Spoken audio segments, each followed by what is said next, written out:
Negeri ini memanggilmu kawan. Belajar bergerak berbagi untuk negeri. Guru penggerak majukan pendidikan. Guru penggerak menghamba para murid. Kreatif rancang pembelajaran. Hargai potensi, tingkatkan prestasi. Lahirkan profil pelajar Pancasila. Belajar bergerak berbagi untuk negeri. Kita menjalin kolaborasi. Belajar bergerak berbagi untuk negeri. Demi bakti pada Ibu Pertiwi.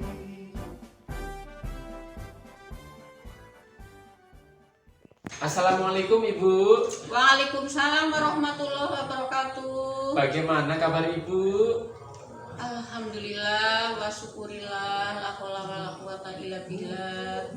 Pagi hari ini semangat untuk beraktivitas atas berkat rahmat Allah yang Maha Kuasa, apalagi tepat bulan Ramadan. Gitu. Semoga Pak Ino juga selalu sehat, Amin. Semangat dan bahagia. Amin amin. Tentunya semua itu juga keluarga juga semuanya sehat Ibu ya, harapannya ya Ibu ya. Alhamdulillah. Iya. Mohon maaf Ibu, terkait apa yang sudah saya sampaikan kemarin, saya ada tugas CGP yaitu untuk mewawancarai beberapa kepala sekolah yaitu terkait pengambilan keputusan Ibu. Nah, kali ini saya akan mewawancarai Ibu gitu ya, selaku kepala sekolah di SD Negeri 4 Kaliwinasuh Ibu.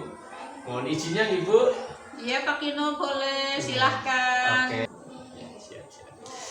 Ya, langsung saja Ibu ya untuk menyingkat waktu. Silahkan. Iya. Selama ini bagaimana Ibu dalam mengidentifikasi kasus-kasus yang merupakan dilema etika atau bujukan moral Ibu? Oh, tentang itu dilema etika. Selama ini di SD 4 Kaliwinasuh dalam mengidentifikasi bujukan moral tentu saja berpegang pada aturan atau norma yang berlaku dalam sebuah komunitas. Sedangkan bujukan moral itu cukup sulit untuk diselesaikan. Namun akan tetapi sebagai seorang pemimpin itu punya tugas ya Pak Ino dalam organisasi sekolah harus dapat menentukan skala prioritas terlebih dahulu. Jadi ketika ada suatu masalah itu harus langsung ditangani, Diselesaikan gitu. Ya, diselesaikan. Seperti tentang dilema etika itu dalam menentukan menyelesaikan dilema etika, pengambil keputusan dilakukan dengan hati-hati. Harus hati-hati ya. Iya, dan perlu banyak pertimbangan agar keputusan yang dijatuhkan dapat diterima semua pihak dan juga merumuskan pilihan yang terbaik. Begitu Pak Ino? Oh, begitu ya Bu ya. Siap, jadi mengerti nih Bu, tambah pengalaman ya. Terus selama ini bagaimana Ibu menjalankan ya pengambilan keputusan di sekolah ini ya Bu ya, terutama untuk kasus-kasus di mana ada dua kepentingan yang sama-sama benar atau sama-sama mengandung nilai kebajikan. Itu bagaimana Bu?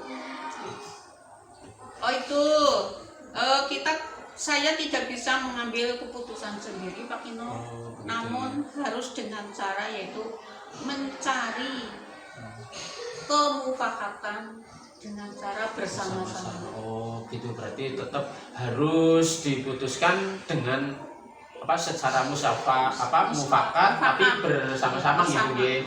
Oh, terus itu Bu, langkah-langkah atau prosedur seperti apa yang bisa Ibu lakukan selama ini begitu Ibu? Langkah-langkah atau prosedur yang diambil ambil untuk saya di sini di SD 4 kali Winasuh.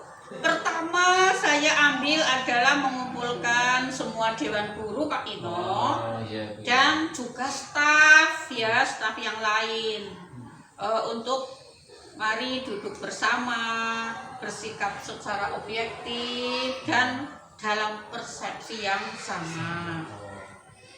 Kemudian diberi kesempatan untuk berbicara dan menyampaikan pendapat masing-masing. Kemudian ditarik kesimpulannya, Mas.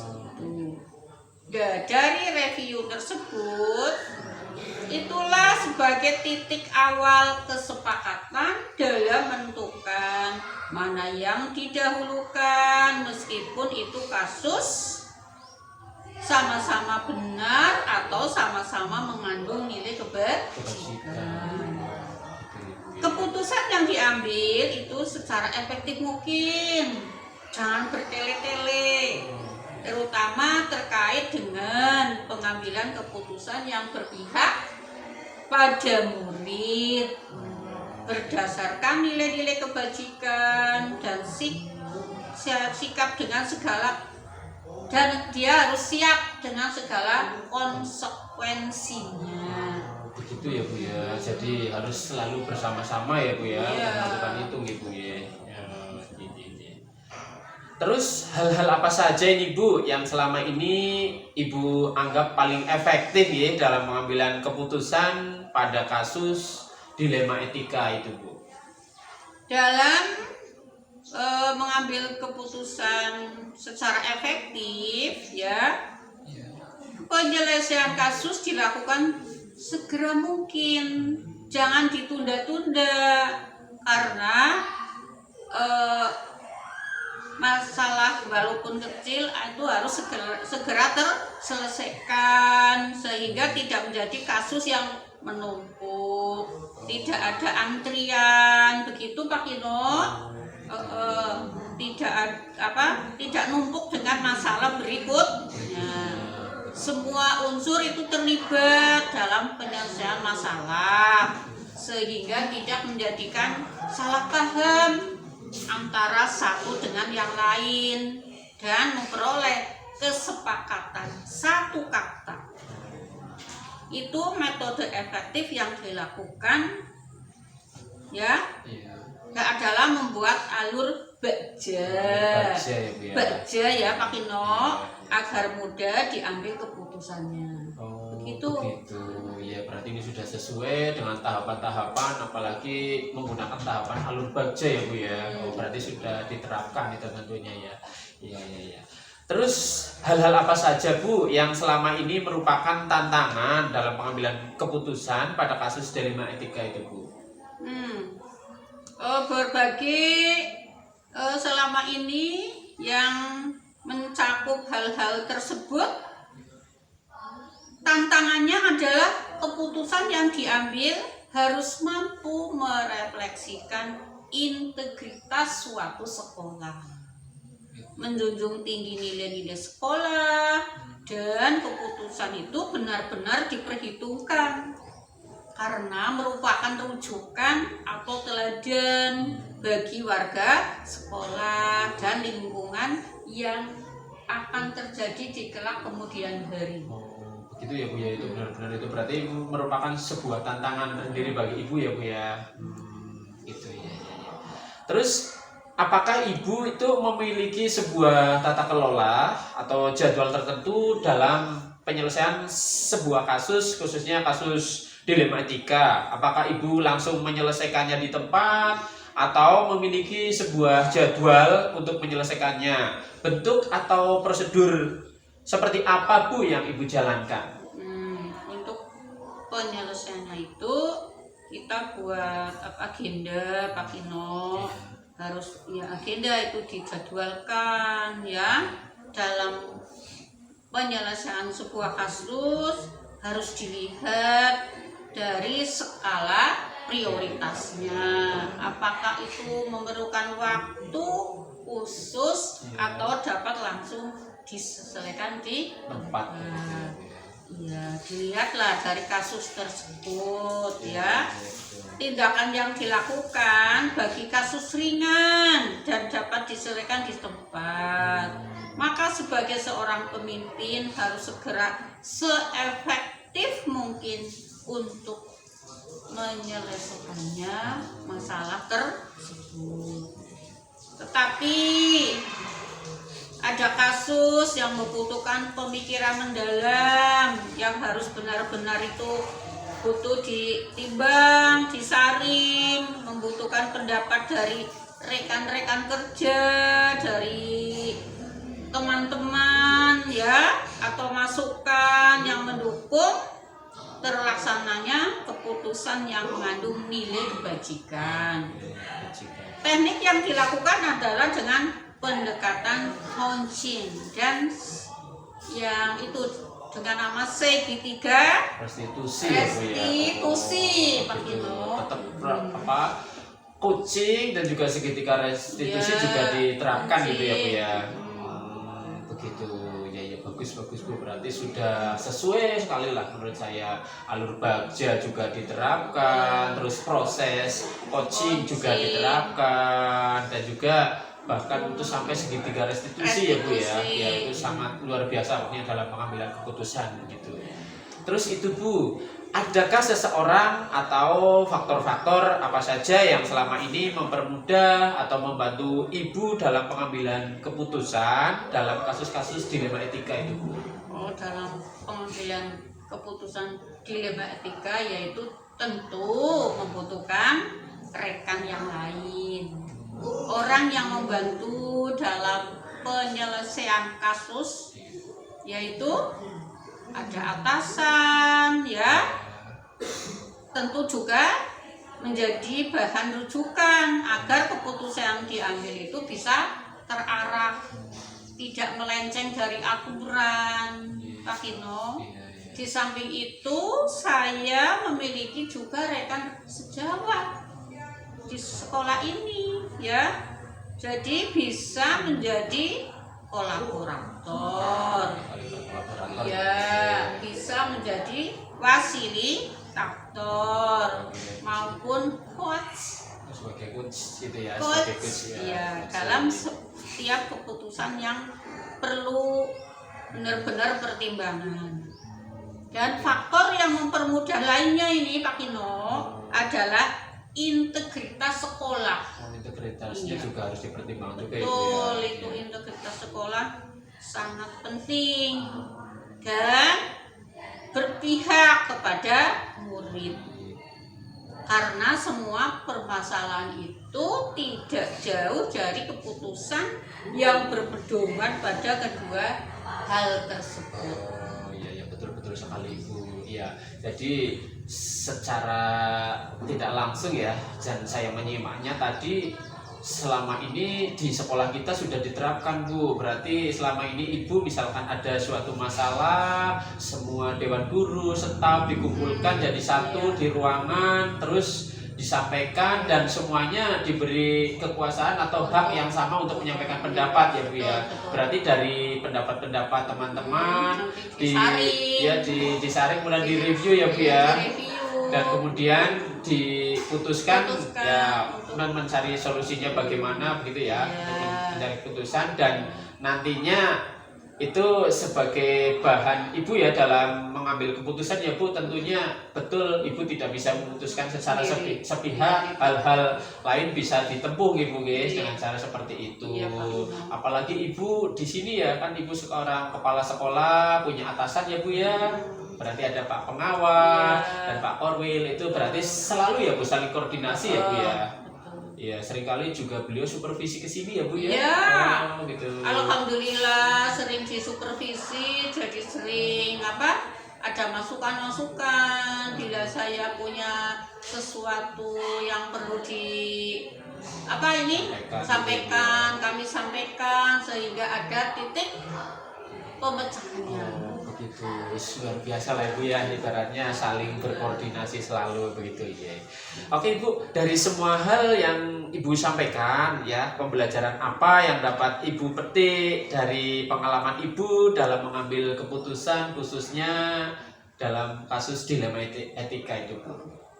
Dari pembelajaran kasus dilema etika ini banyak sekali Pak Lino yang kita ambil, yang kita petik ya, untuk menuju yang lebih sempurna ya, yang dapat diambil bagi saya bahwa seorang pemimpin itu merupakan insan yang selalu belajar. Tidak ada kata berhenti belajar ya. Kontinu terus Ya, kontinu terus menerus ya. Untuk apa? Untuk menjadi semakin bijak dan berpegang teguh pada nilai-nilai kebajikan dan berpihak kepada murid. Berpihak pada murid ya Bu ya. Oh ya, berarti ini juga dari pengalaman yang Ibu sampaikan ini dalam pengambilan sebuah keputusan itu sudah sesuai dengan nilai-nilai ya, nilai-nilai kebajikan Ibu nggih. Ya, itu ya, itu seperti itu ya, yang sudah dilaksanakan di sekolah kita ini ya Bu ya. Oke Ibu, alhamdulillah dari awal sampai akhir ya saya mewawancarai Ibu, banyak sekali pengalaman ataupun ilmu yang bisa saya dapatkan dan semuanya memang ini benar-benar menambah pengalaman bagi saya Ibu ya. Apalagi saya saat ini lagi menempuh yaitu pendidikan calon guru penggerak Ibu. Saya mohon doanya Ibu semoga saya sukses CGP gitu ya Pak ya. CGP ya, itu saya maaf ya, semoga apa yang sedang dijalani Pak Inu ini diberi kemudahan dan mencapai sukses. Amin. Hingga nanti menjadi penerus kita ya, dan menjadi seorang pemimpin ya. Pak Ino saya doakan bisa menjadi pemimpin yang bijak. Amin ya rabbal alamin. Ya, terima kasih sekali, mudah-mudahan terkabul Ibu sesuai harapan begitu.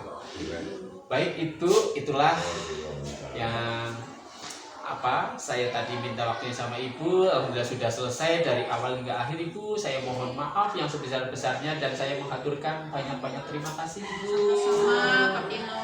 Ya, akhir kata billahi taufik wal hidayah. Wassalamualaikum warahmatullahi wabarakatuh. Waalaikumsalam warahmatullahi wabarakatuh.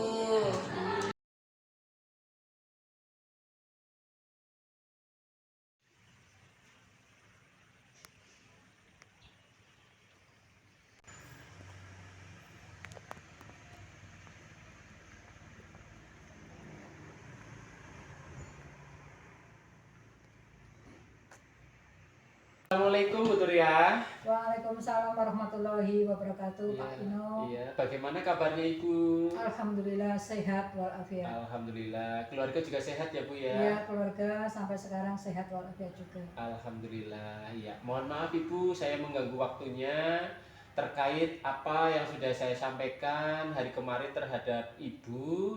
Kaitannya hari ini saya akan mewawancarai Ibu terkait pengambilan keputusan berbasis nilai-nilai kebajikan seorang pemimpin Ibu. Sudah siap Ibu? Ya, insya Allah siap Pak Ino, silakan. Ya, oke, terima kasih. Mohon maaf Ibu, mungkin sedikit perkenalan itu tentang Bu Turia itu. Monggo Bu. Ya. Assalamualaikum warahmatullahi wabarakatuh. Waalaikumsalam. Perkenalkan, nama saya Turia SPDSD.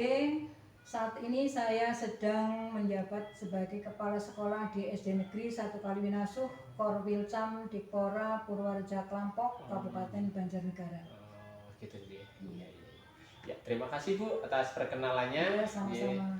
Ya, untuk menyingkat waktu Ibu, dimulai saja ya untuk sesi wawancaranya. Selama ini itu bagaimana Ibu dalam mengidentifikasi kasus-kasus yang merupakan dilema etika atau bujukan moral begitu Bu? Oh iya, Selama ini ketika saya menghadapi suatu kasus tentang itu dilema etika maupun tentang bujukan moral, yang pertama adalah ketika kita dihadapkan pada kasus tersebut, maka kita harus bisa memilah kasus di mana itu kita dihadapkan pada kasus yang satu benar dan yang satu itu tidak benar. Itu tentang etika, dilema etika. Sedangkan untuk bujukan moral adalah suatu kasus yang satu bernilai benar dan yang satu bernilai salah. Oh, begitu ya Bu ya. Iya. Berarti untuk yang dilema etika, satu kasus itu benar, dan yang satunya itu tidak tidak benar gitu ya. Sedangkan kalau yang bujukan Bujukan moral tadi itu yang satu satu benar, bernilai benar, benar yang ya. satu bernilai salah. Salah. Oh, begitu ya Bu ya. Baik, baik, baik. Ya, selama ini bagaimana Ibu menjalankan pengambilan keputusan di sekolah Ibu, terutama untuk kasus-kasus yang mana ada dua kepentingan yang sama-sama benar atau sama-sama mengandung nilai kebajikan. Itu bagaimana Ibu?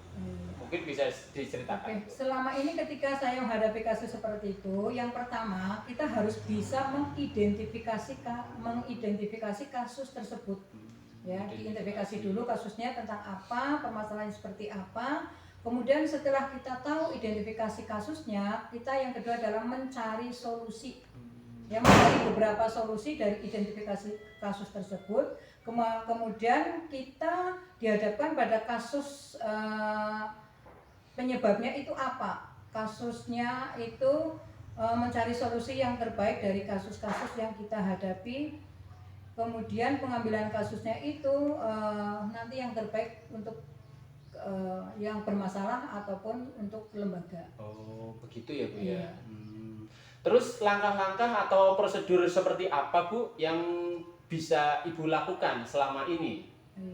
Ketika saya menghadapi suatu kasus di sekolah di mana saya bekerja, itu langkah-langkah yang saya ambil biasanya yang pertama, mencari penyebab dari permasalahan itu apa. Apakah penyebabnya itu datang dari yang punya kasus atau berhubungan dengan kasus-kasus lain yang sedang dihadapi.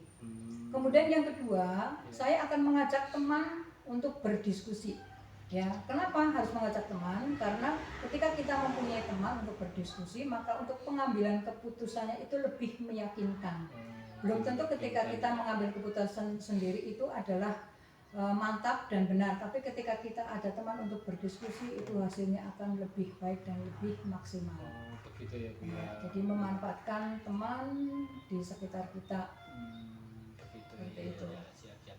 Terus hal-hal apa saja Bu yang paling efektif itu dalam pengambilan keputusan dalam kasus dilema etika begitu Bu? Hal yang paling efektif dalam pengambilan keputusan tersebut adalah ya tadi saya akan berdiskusi dengan orang atau dengan teman yang tepat yang mempunyai wawasan yang luas dalam pengambilan keputusan tersebut sebagai bahan pertimbangan supaya hasil yang keputusan yang saya ambil itu nanti bisa meyakinkan ya dan tidak merugikan untuk orang tersebut atau untuk pihak-pihak yang lain. Begitu ya.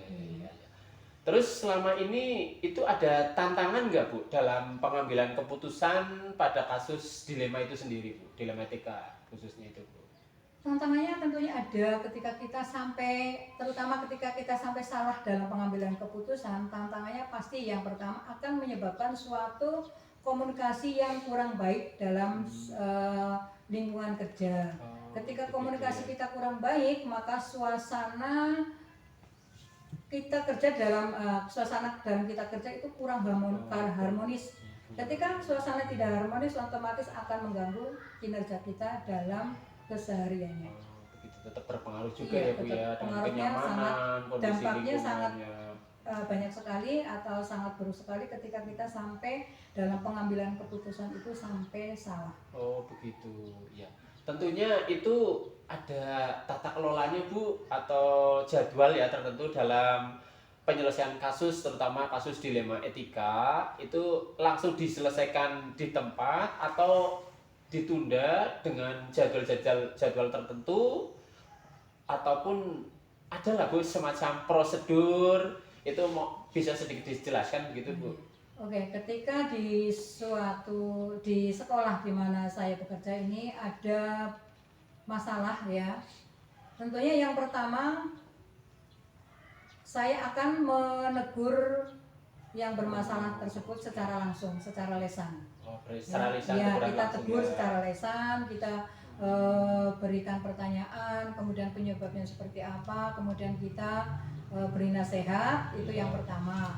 Kemudian ketika teguran yang pertama itu tidak diindahkan, maka saya akan mengambil tindakan yang kedua, yaitu dengan cara tertulis atau membuat pernyataan. Berarti kedua belah Ya, pihak ya langsung ya, buat membuat surat pernyataan pernyataan bahwa ya. yang bermasalah tersebut tidak akan mengulang lagi.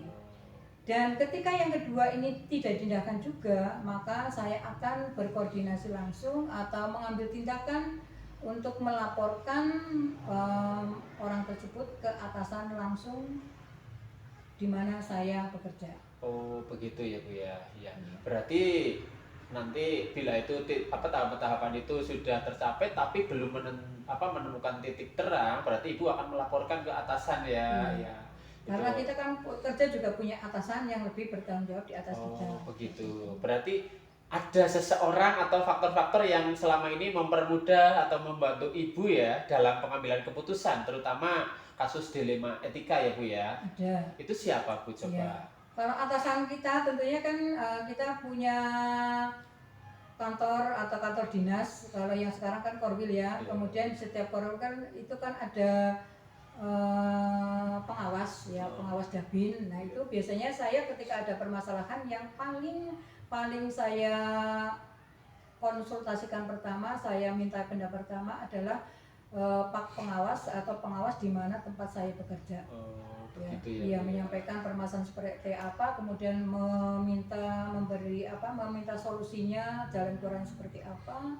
Kemudian misalnya saya sudah mengambil langkah-langkah seperti ini, salah apa belum, nah itu saya koordinasikan langsung dengan pengawas di mana saya bekerja. Oh, gitu. Tentunya itu membuat Ibu lebih nyaman, lebih tenang Iya, gitu ya. betul. Karena segala Iya. sesuatunya itu saling dikomunikasikan gitu ya Bu ya. Jadi ketika di sekolah ada masalah tidak kita pendam saja, kita biarkan nanti berlarut-larut, tapi atasan harus tahu. Ya, Begitu insya Allah ya. ketika atasan langsung tahu itu akan memberikan penjelasan atau memberikan teguran, mungkin akan lebih diperhatikan dibanding dengan kepala sekolahnya itu sendiri. Gitu ya Bu ya. Iya iya iya. Oke, dari apa yang sudah Ibu sampaikan ya terkait tadi dilema etika, itu ada pengalaman nggak Bu yang untuk disampaikan dalam mengambil keputusan tersebut itu Bu? Ya, pengalaman selama ini ketika saya mengalami dilema etika ataupun kasus moral, Oh iya, bujukan moral ya Bu ya, ya? bujukan moral itu yang pertama mestinya jadi kita bisa mengidentifikasi dari setiap permasalahan. Permasalahan itu kita identifikasi dulu. Apakah itu tentang pribadi atau tentang yang lebih umum atau seperti apa, kita identifikasikan. Kemudian yang kedua selalu berdiskusi dengan teman. Ya, tidak mengambil keputusan sendiri tapi berdiskusi dengan teman. Dalam arti apa? Ketika kita berdiskusi dengan teman, maka kita akan ada sharing, ada masukan, sehingga keputusan yang kita ambil nantinya itu akan lebih bijaksana dibanding ketika kita mengambil keputusan sendiri. Kemudian setelah itu mungkin kita akan berkoordinasi dengan atasan di mana tempat saya bekerja. Kemudian dalam pengambilan keputusan itu yang betul-betul bisa saya rasakan adalah bahwa saya dapat menerapkan nilai-nilai kebajikan sebagai seorang pemimpin. Oh, Iya. itu luar biasa sekali Karena Bu. seorang pemimpin itu kan harus mengambil keputusan itu secara bijak, tidak boleh merugikan yang satu dengan yang lain. Luar biasa Bu. Seperti Apa yang sudah Ibu sampaikan itu ya dari awal hingga akhir benar-benar itu berarti Ibu itu bisa menerapkan dalam pengambilan keputusan itu sudah sesuai Bu dengan nilai-nilai kebajikan gitu Bu. Alhamdulillah luar biasa Ibu. Ternyata ya memang Semoga saja. tidak bisa dipungkiri dalam kita dalam pembelajaran tentunya, apalagi di dunia akademik seperti ini banyak sekali itu tetap yang namanya dilema etika. Iya, Kalau betul. tidak diputuskan langsung ya otomatis akan berpengaruh Bu, gitu ya. Betul. Tercipta suasana yang tidak nyaman, kurang harmonis. Tapi dengan adanya pengambilan keputusan dari seorang pemimpin, itu tentunya hal-hal tersebut dapat diselesaikan dengan cepat gitu ya Bu ya. Iya, betul Pak. Ya, Betul luar sekali. biasa sekali Bu. Ini saya belajar dari pengalaman Ibu ya. Semoga ini bermanfaat bagi saya gitu Bu. Amin. Iya. Amin. Ya.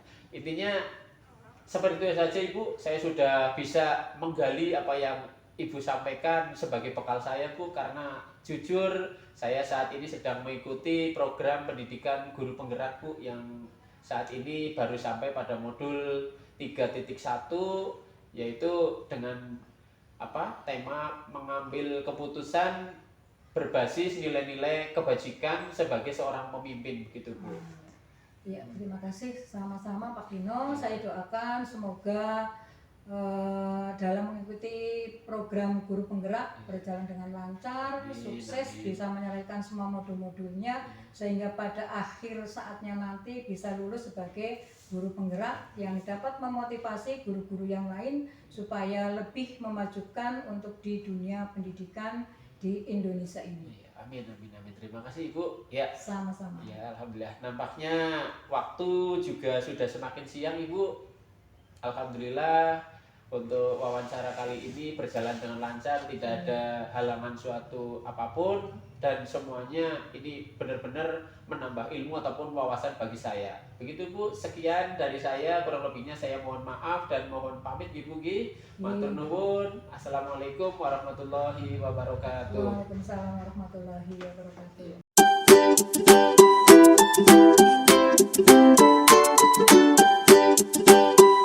Thank you.